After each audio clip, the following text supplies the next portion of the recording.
आज है 5 अप्रैल 2023, दिन बुधवार, और आप सुन रहे हैं मजदूर जगत की खबरों का बुलेटिन वर्कर्स कनेक्ट रेडियो। आइए सुर्खियों से करें शुरुआत। हिमाचल प्रदेश में भवन निर्माण मजदूरों के 1.25 लाख से अधिक आवेदन लंबित। सुप्रीम कोर्ट का फैसला, ठेके पर किए काम की अवधि को पेंशन की गणना में नहीं किया जा सकता शामिल। उत्तर प्रदेश के बुलंदशहर में केमिकल फैक्ट्री में विस्फोट, 4 मजदूरों की मौत। संयुक्त राज्य अमेरिका में इलॉन मस्क की कंपनी टेस्ला नस्लभेद मामले में दोषी करार, कर्मचारी को देना होगा $3 मिलियन का मुआवजा। और मजदूरी का भुगतान न होने पर बोस्निया में खदान मजदूर हड़ताल पर। अब खबरें विस्तार से।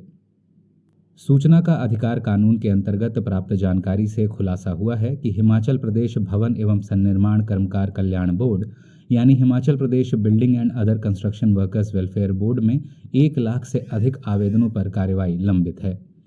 इनमें से 1,17,000 आवेदन शैक्षिक सहायता, 8,000 विवाह के लिए, 3,000 मातृत्व लाभ के लिए, 1,900 चिकित्सा सहायता के लिए और 116 आवास अनुदान से संबंधित हैं। कल्याण बोर्ड में कुल 5 लाख सदस्य पंजीकृत हैं और इसके पास कुल 700 करोड़ रुपए की अनुदान राशि जमा है, पर अब तक इन आवेदनों का निपटारा नहीं किया गया है।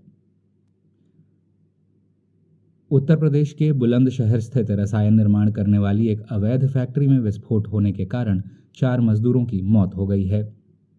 हादसा इतना भयावह था कि मृतकों के अंगों के चीथड़े 300 मीटर की दूरी तक पाए गए हैं। मृतकों की पहचान 20 वर्षीय अभिषेक, 40 वर्षीय रईस और 50 वर्ष के आहद और विनोद के रूप में हुई है।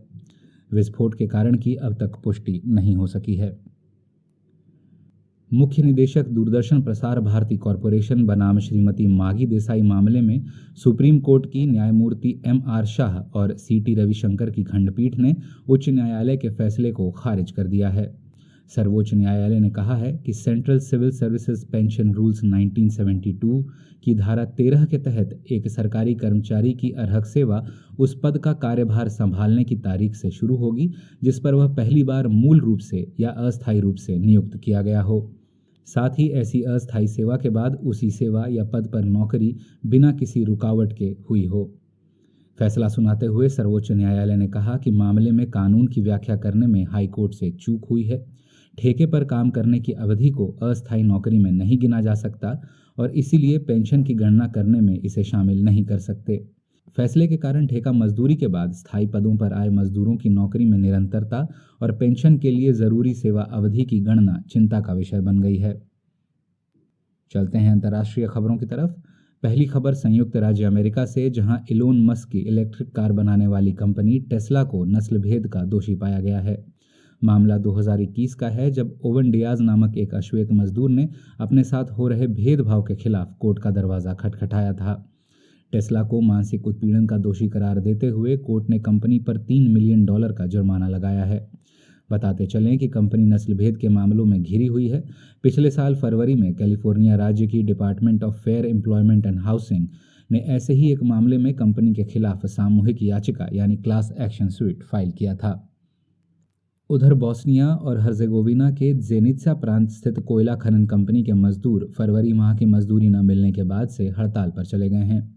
मजदूरों का कहना है कि जनवरी माह का भोजन भत्ता भी उन्हें नहीं मिला था और अब नगर निगम द्वारा कंपनी के बैंक खाते बंद कर दिए जाने के बाद से उनकी तनख्वाहों पर संकट मंडरा रहा है। ऐसे में हड़ताल के सिवा और कोई रास्ता नहीं बचा है। खदान मजदूरों को अन्य यूनियनों और मजदूरों का पुरजोर समर्थन मिल रहा है। इसी क्रम में हड़ताली मजदूरों से कंधा मिलाते हुए यातायात मजदूरों ने जेनित्सा में 1 दिन के लिए काम पूरी तरह से ठप रखा। इस अंक में बस इतना ही।